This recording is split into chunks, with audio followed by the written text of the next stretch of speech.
One straight ahead there. We're just talking about hers and mine. The multicolored one. Yeah, the really colorful one. That one's the one right next to it. Mine. Yeah, no, I use that for the, I guess you can use it for acrylics, but I use it for the oils. It's kind of the same thing. The oil does dry up a little bit, but it doesn't completely. And then I can like if I've mixed, I can sometimes even leave it mix like on the palette overnight. Come back to it the next day. Jack, do you pre-mix colors? I used to. How do you know what kind of colors you're going to want?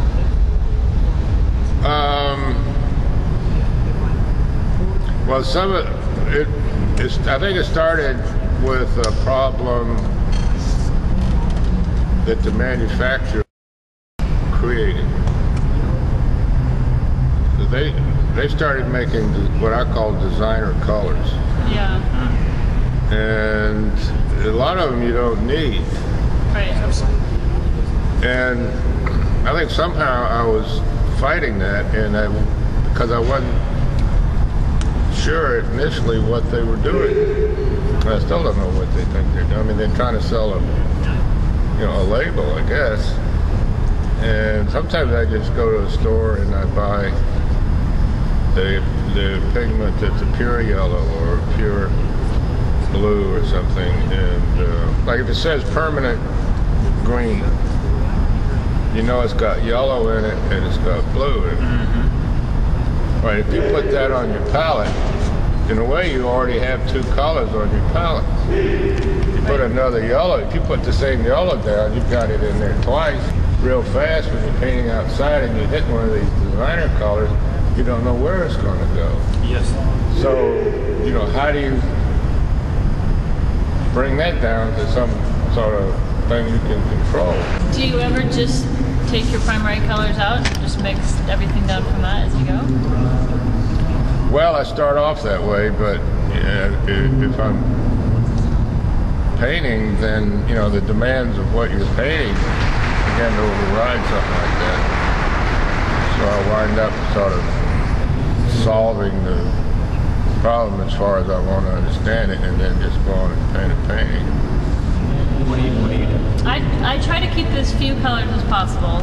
I don't have, just 3. I probably have 6 colors. And just try not to include any other extraneous anything. And then just try to mix everything from those colors. That way from whence everything comes. And you can sort of make the color chart in your mind with what you have there. Yes. And instead of, like he's saying, introducing a color that you don't necessarily know where it comes from or what it's made from. Yeah, I agree. I mean, that's what I do. I think I've got it to about 10 that I use all the time. And then maybe occasionally I'll throw in a different one. Yeah. Like there's something that maybe I don't think I can quite mix. Right. Like if you know you're going to run across some crazy color of ice plant or something, you can bring an extra color. Yeah. And plus that keeps it, if you're painting outdoors, it keeps it simple with bringing. Right. Cyan blue is a good one to mix. Yeah. On your own. And they're coming out with stuff all the time. Gamblin started making colors in maybe 10 years ago and gave a little talk at Flax. And it was so bewildering that people that were sitting there listening to it began to ask him questions about where all this mixture goes. And he said, well, I don't know, you've got to figure it all out for yourself. And you compare that to what Rembrandt was using, which was maybe 4 or 5 colors, and look at what he got out of that. I mean, what in the world?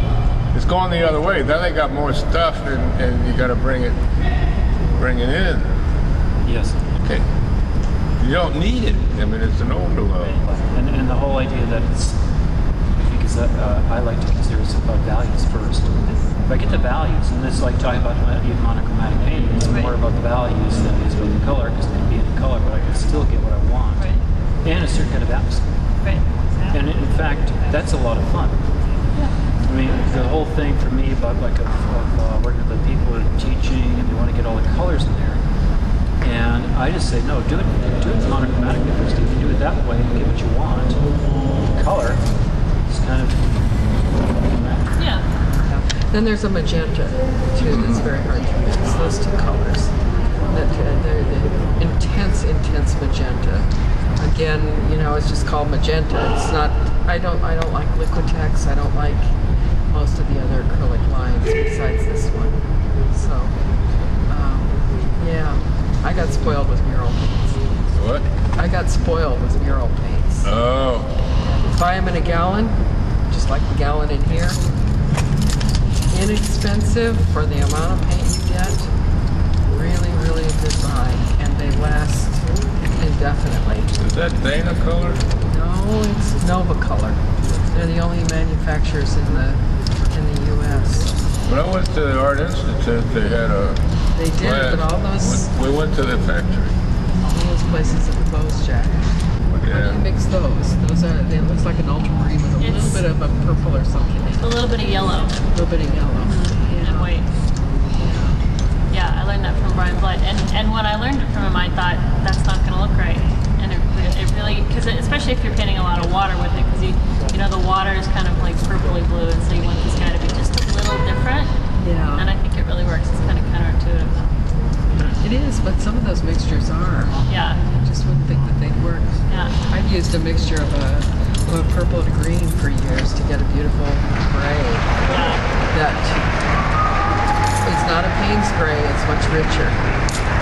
I mean, I learned a lot about color doing this, but mostly it's to kind of stretch my brain in a different way. So with tattooing, it's so controlled, and you cannot make mistakes, and there's not really that much room for just wild creativity. But when you're painting in oils, you can be a lot looser and more relaxed. So I really do this to kind of just stretch and relax from my normal work. Finally got enjoying that because I had in mind for a couple of years because I'm working on a series called Passages. Ah, So that waterway, walkways.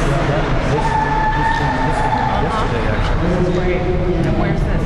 That's in Ireland. That's the Cliffs of Moher. Oh, Cam. So what was fascinating to me is I was in San Geronimo the last couple of days, and I was going to photograph this on my original sketch, and Don't relate to anything when I start. What do you mean? Well, it's like the idea of red tree and what have you in that painting. When I start, it could turn into anything. You know, It wouldn't keep some of the going. best art is Not like I done. outlined something on stage. Yeah. But you paint from life. Seconds. And some Yeah, stuff is but I'm talking about what it could